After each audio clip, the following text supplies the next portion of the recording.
hayapo matendo yale katika kufanyiwa Allah subhanahu wa ta'ala.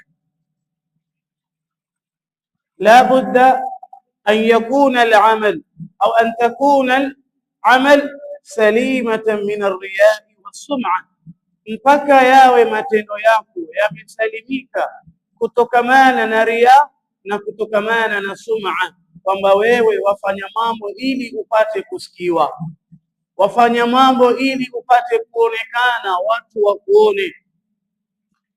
Khaliyatan min hududi nafsi, yawe matendo yako yatakuwa mbali na hadhi za watu, wafanya kwa ajili ya watu.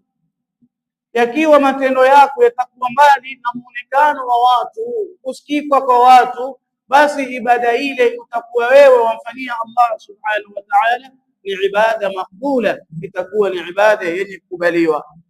Ama kinyume chake, lau utakuwa wafanya ibada fulani anisikie, kwa mfano kama mtu anasoma Qur'ani kwa sauti nzuri, sauti ya kupendeza, hiyo yatakiwa mtu asome Qur'ani kwa sauti nzuri.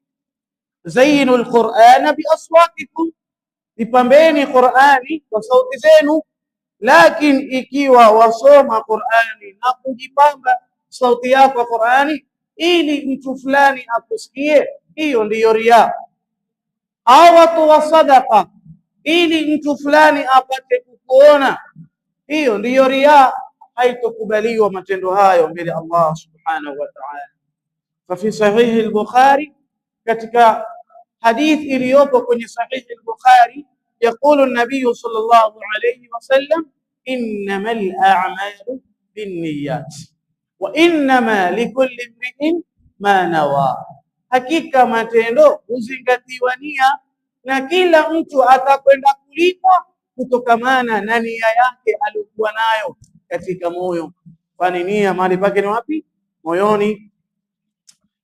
Wa fi al-hadith as-sahih, pia katika hadithi iliyosihi, Mtume sallallahu alaihi wasallam asema, inna Allah, hakika Allah, la yakbalu min al-amali, hakubali matendo, hayapokei matendo ya mja, illa ma kana khalisa, isipokuwa Allah huyapokea matendo kwa mja wake iwapo matendo yale yako na ikhlas. Ma kana khalisa, afanyiwa Allah subhanahu wa ta'ala, afanyiwi mtu mwingine.